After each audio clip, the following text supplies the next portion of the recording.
Hello everyone, in this video I'll be translating and summarizing the latest Urdu broadcast by Shahbaz Gill to make it accessible for our English-speaking audience.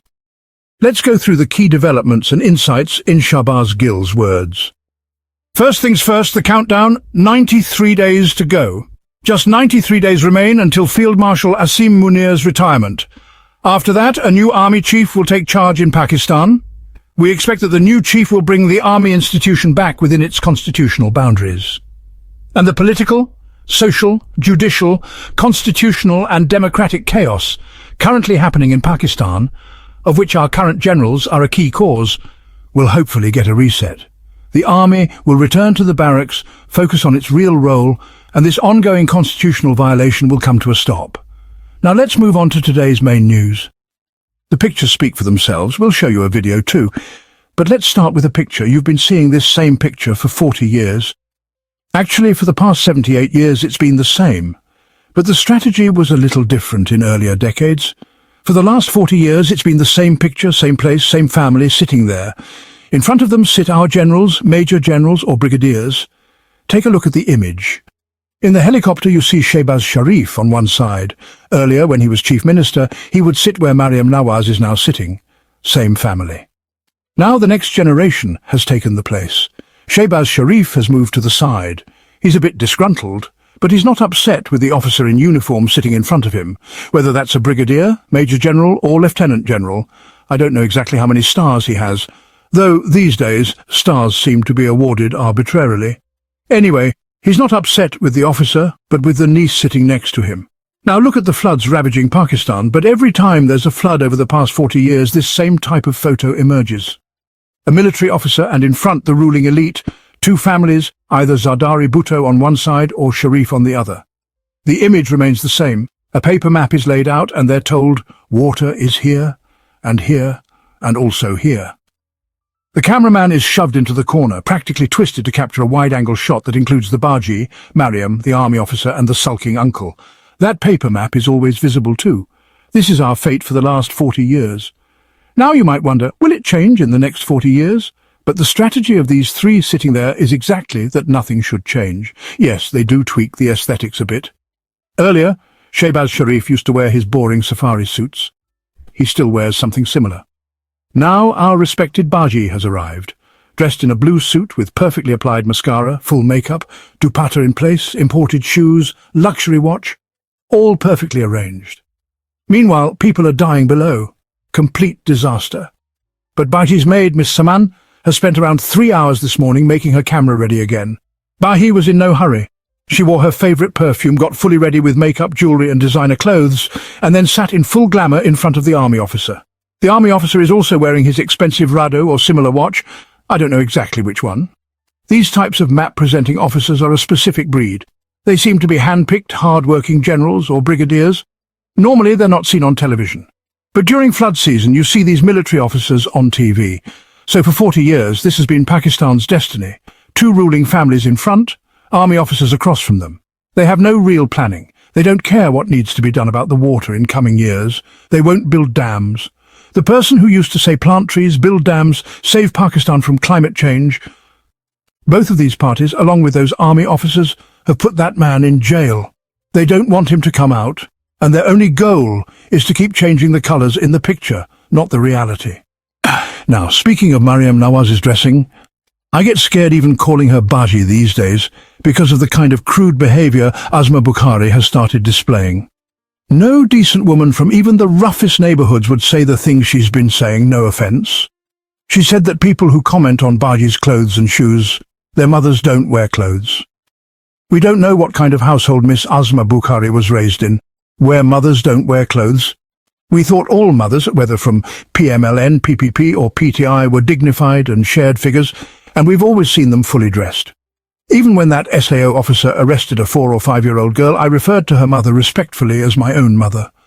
But Asma Bukhari, with all due respect, she's a complete loafer. Again, apologies, but she's an outright rogue, extremely vulgar. We've heard proverbs like thief turned landlord or rogue woman made leader. Now we understand what they meant, with due respect, and I address her like a sister. But she has brought gangsterism into public discourse. She said during a press conference that those who criticize Maryam Nawaz's luxurious outfits should look at their own mothers, who apparently don't consider wearing clothes necessary. What more can one say after that? So on one hand we have these new visuals being staged. The image is the same, but new characters are being cast. They were there before too, but now this is next level, completely destroying someone's honor and dignity. And here's something interesting. No matter what you say about certain women, they turn the tables on you. Take our sister Asma Shirazi. She does exactly this. If you attack her respectfully, by calling her mum, and critique her journalism, she'll call you a dog right back. She calls men dogs, and uses those phrases with style because her Urdu is excellent. Let me show you one of her tweets. She made a statement saying that the establishment must now take action against Imran Khan. Her column appeared on BBC, and in it her very close friend, Raza Rumi, I believe, created a new thumbnail. It said, "The establishment now has to do something about Imran Khan. If not, Imran Khan will eat the establishment alive." It was like issuing a death sentence. She essentially said that. It was as bold as Sohail Bada's claim that Imran Khan will apologize, or else, after which even the Field Marshal got defensive. Asma Shirazi used the same kind of phrase in her thumbnail, saying, "The establishment has to do something, or Imran Khan will devour it." It was like inviting murder. Then that journalism bias just slipped out. But when people harshly criticized her, her feet got shaky. Since she's very good friends with Raza Rumi, she had that thing deleted from the channel. I'm told that the BBC even had that line in her column, reportedly, and they edited it. Then she made a racket denying she ever said anything like that, just like she once wrote a column against Bushra Bibi, sat with Maryam Nawaz and said, "I didn't write it for Bushra Bibi, I didn't even mention her name, I just said ma'am while criticizing them. I said she also wants to be considered a free, independent journalist." Then she went back and reshared the dog metaphor in different words, still comparing someone to a dog. "You are my sister, even though I'm Punjabi and you're Punjabi too. You're from Daska as I am. Just like someone from Aligarh, you're my sister from Daska, so Punjabi idioms about dogs are quite lethal. We have a saying, kut chora nal dali hui hai. But because you're my sister and her mom, I can't use that idiom. Call you a dog chasing tail, but still if you're attacked again, you'll immediately play the woman card. And within our liberal circles, they'll rush to support you, saying, yes, she must have been harassed by Shahbaz Gill or someone. So women like Asma Bukhari, Asma Shirazi, they have to deliver. They have to feed the hand that's feeding them. Whether it's journalism or politics, they have to roar with full force, everything. But if you quietly critique them with mum, and in that restrained tone, suddenly it's she called me a dog, and the woman card comes out. These idioms are dangerous. They fit perfectly, but we respect you. But others next to you, they've reduced mothers to shamelessness, and you will stay silent. I know you won't speak up because you're the beloved daughter of Nawaz Sharif, Asma Shirazi. Everyone knows this is not unique. Anyway, that 40-year-old picture I discussed, that won't change, but something will change. In the coming days, if Imran Khan succeeds, the entire picture will shift. God willing, you'll see progress before the floods. But if Imran Khan remains imprisoned, and the public, and God forbid all of us fail, then even in that case change will come in the picture. Instead of the uncle sitting there, the plan is now to seat the Baji. In place of those officers, new officers will sit. In place of the uncle, Baji will sit. And in place of Baji will sit Baji's son. That's the next program. This dynasty and those military officers see Pakistan in exactly that way. That's why in these floods people are helpless, because there's no one to save them, no one to ask questions. Now look at the next picture. Do we think civilian institutions are in that state? This is the Wagah border. They lift their legs on both sides, perform full acrobatics, even head high. It's a new spectacle that people come to watch. On our side too, they fling their legs and slam them on the ground. Maybe both sides should consult a doctor. What happens to the body when you slam your feet like that for hours in parades? But people feel a lot seeing that. So yes, that's what's happening, and in a twisted way it's fine if it's happening. But look at this picture. It's evidence with a face. Floods are the same on both sides. Watch the video again. At the border, a fortress where India and Pakistan both have equal water. No difference. But where is the drainage system better? Which contractor pocketed money here? Which didn't? Both sides have same water, but the affairs on each side are on display. Yet it's not only the pictures speaking. Ministers too are talking. Yes, Minister for Planning, Ahsan Iqbal. Honestly, in PMLN I find Khawaja Asif most hypocritical. He seems so apologetic, but from the start he has been the same. People who are hypocrites from birth. Ahsan Iqbal is one. Listen to what he said. He first made videos using his own phone from Nara, where water had come. No doubt, he's a bit sharper than other Patwaris, somewhat educated, though he himself got admission via shortcuts, through influence, migration. Like Baji, she couldn't get into King Edward's, so got into Army Medical College Rawalpindi through influence. So Baji is also Army's project. From day one, her incompetence was Army's project. They tried forcefully to get her into King Edward's. Edwards held their ground and didn't damage their merit, and got rid of Baji. Eventually, she was brought in as Chief Minister. Anyway, Ahsan Iqbal said, India released water as a weapon all of a sudden. If there had been cooperation under the Indus Treaty, the damage could have been less. You know how in Pakistan everything is blamed on Imran Khan? Similarly, anything bad happens, India is blamed. When excess water arrives, where else would they send it? Of course they'll let it flow.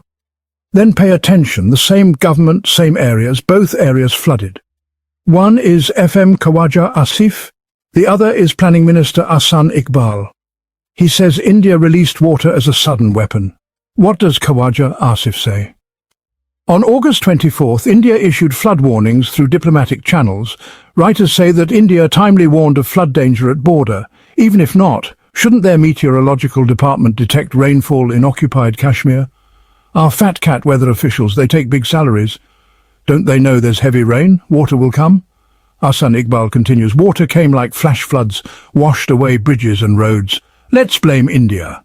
It's climate change, natural disaster. Only both countries together can face it. Writers say they warned in time. Now listen, FM Khawaja Asif says the recent flood cannot be called Indian water aggression. India gave warning twice per protocol. The planning minister says it's not tribal planning, but national planning. He apologizes to his tongue. He says they dropped water and terrorized us. FM says no, they warned us twice. He said India even warned that after dam releases, you must ensure population isn't affected. Common sense. If a dam fills, you have to release water, they also told us. And obviously water takes 2 or 3 days to come. The floods in Lahore when reaching Sindh will take 5 to 6 days. FM says we were told 2 times. He says it's the heaviest rain in 50 years. Verfalls on rivers and drains increased. Factories alongside Sialkot drain. Survey beginning to prevent erosion in urban areas. These surveys are now starting. This topic is clarified later. They give such statements, then in flood days, they become the sons of the faithful. So Khawaja Asif called Ahsan Iqbal a liar. Listen further. These both are projects of our journos. The two sitting in the helicopter and the general in front of them, they are their projects. These 2 men are also their projects. Next, their favourite project on Sindh, Nafis Zakaria, Kamran Tesori, they said Pakistan will surely retaliate. They declared India's water release as hostile behaviour and Governor Sindh reacted. They said Pakistan would definitely take revenge. Earlier they had said there are 4 million motorcycles. If India does anything further, we will charge at them riding motorcycles. Thank God the Indians didn't respond by saying, in such and such city, we have 10 million motorcycles, we'll charge at you instead. These are the kind of governors we've been given. Now they're saying there has been aggression by India. Next, let's hear what our DG ISPR had to say. Listen, if you cut off our water, we will cut off your breath. This is an old statement that I just played. He said, if you stop our water, we'll stop your breathing. Now they've released the water. Got scared, didn't they? They opened the water. Now we're saying that releasing the water was an act of aggression. We need to decide. Do we want them to release the water or not? Let's at least settle that. This situation is similar to when someone has stage 4 cancer, and people in Pakistan say, drink turmeric water, you'll be fine. These things don't only happen in Pakistan, they happen in India too. Let's hear from this Sardar Ji over there. This is a man-made flood. If you're releasing water, whether it goes into canals or into Pakistan, don't make excuses. If there's 250,000 cusecs flowing and Firozapur is flooding, then clearly the problem is mismanagement and lack of planning. You heard it. He's blaming his own government. That India deliberately flooded Indian Punjab by suddenly releasing water. If it were just us saying this about a rival nation, that would make sense. But they're saying the same about their own government. So, clearly this turmeric water logic is on both sides. The point is, everyone sells whatever political product suits them. This also suits our side.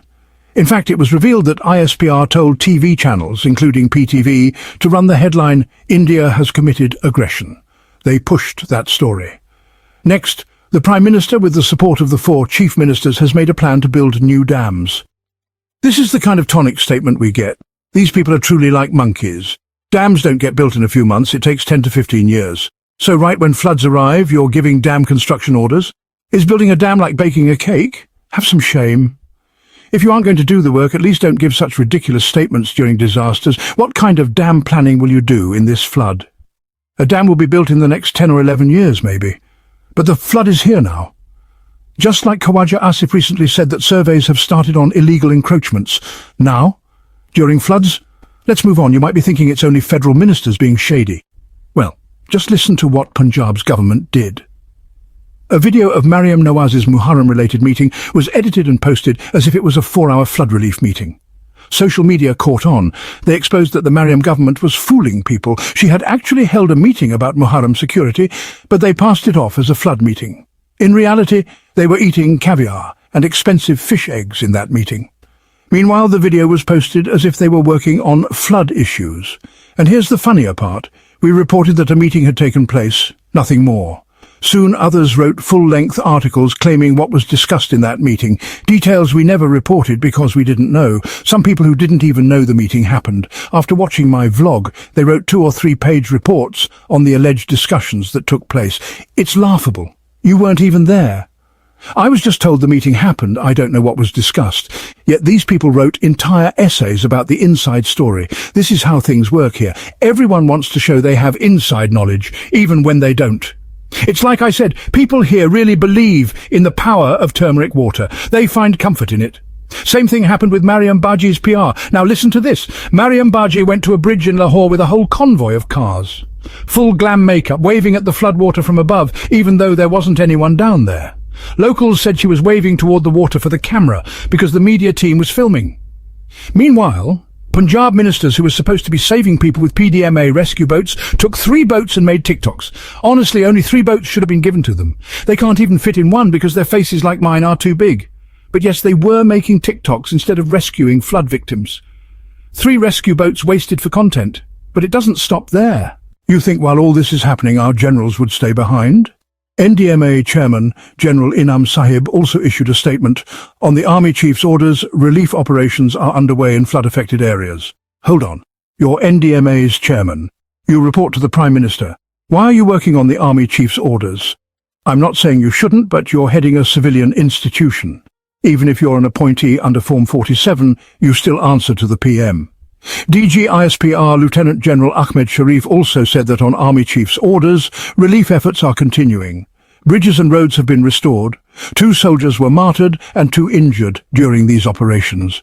We extend our heartfelt condolences to the families of these soldiers. Yes, we respect the soldiers doing their duty. But again, notice, he also didn't mention the civilian government. Everything is under the Army Chief's orders. Meanwhile, our intellectuals, like the very respected Javed Chaudhry Sahib, said India released water suddenly, and because of this, cows and buffaloes floated into Pakistan. People who didn't own any now have cows and buffaloes. Just listen to what he said. Because India released water suddenly, many animals floated over. People are now catching cows and buffaloes in villages. Some people who didn't even own any have now become proud owners of livestock. You heard that, right? Javedji always wants to make some big point. Honestly, what can I say? He just wants to show, look how deep I am. If water is being released in floods, are we supposed to install strainers in rivers to filter out animals? It's obviously a disaster. Rains happened there too. Their dams also overflowed. One of their headworks on the Ravi even burst. 4 gates broke. So clearly it wasn't intentional. Their own livestock got swept away. But we love narratives that suit us. Final news, a picture of Imran Khan's books was recently shared, carefully arranged to make it look like he's a hardline Islamist. Now Kamran Shahid Sahib, very close to our generals and of course one of Pakistan's most handsome anchors and my friend, said Imran Khan is reading a biography of Salahuddin Ayyubi, the one who burned his boats and kept winning victories. Someone please tell Kamran Shahid that the burning the boat story is attributed to Tariq bin Ziyad, not Salahuddin Ayyubi. But never mind, it fits the narrative. Kamran Shahid should keep doing what suits the mood, and Asma Bukhari should also stick to what suits her. But honestly, I fold my hands and say, I can't match her words. She goes straight for people's mothers, not even sparing the men. That's her level. That wraps up our translation of Shahbaz Gill's video. I hope this English version helped you understand his message better. Please like, share and subscribe to Awami Lens to help our community grow. Don't forget to leave a comment below and let me know what you thought of this effort.